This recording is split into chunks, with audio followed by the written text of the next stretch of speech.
Welcome to our channel. Today we will tell you about one of the most horrific stories that has ever happened in North Carolina.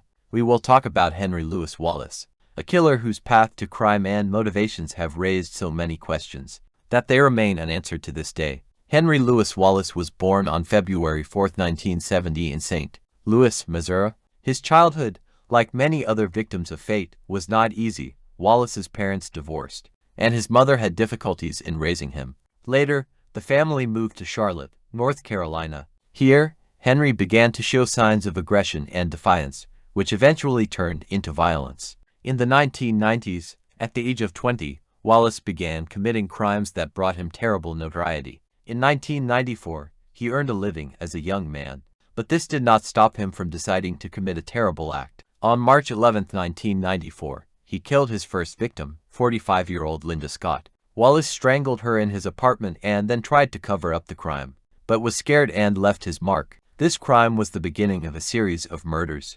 Over the next 3 months, Wallace committed several more murders, always acting according to a similar script: strangulation, violence, attempts to cover up the tracks. His victims were women of all ages who, unfortunately, became random victims of merciless cruelty. The police began to notice the unsettled statistics.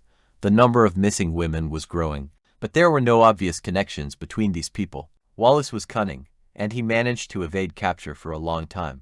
But this did not last forever. In July 1994, after a series of investigations and testimonies, Wallace was arrested. When detectives began questioning him, he initially refused to admit his guilt, but over time he came under pressure. Based on the testimony and evidence that led to the trial, he confessed to his crime and was eventually convicted.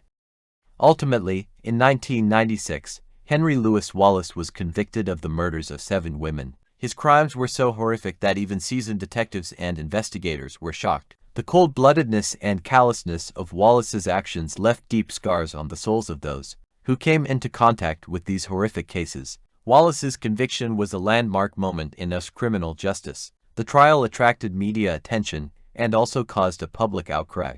It called into question why people like Henry Louis Wallace become murderers. Is it the result of their upbringing or their own mistakes? Henry Louis Wallace received a life sentence without parole. His story serves as a reminder of the importance of maintaining awareness of violence in society and trying to understand the reasons that lead to such horrific acts. This story proves that even in the darkest of times, there are illuminated paths to justice. Please leave comments on what you think about this tragedy, and share your thoughts on how society can confront such crimes in the future. Don't forget to subscribe to our channel so you don't miss new stories that raise important issues of justice and safety in our society. Thank you for being with us.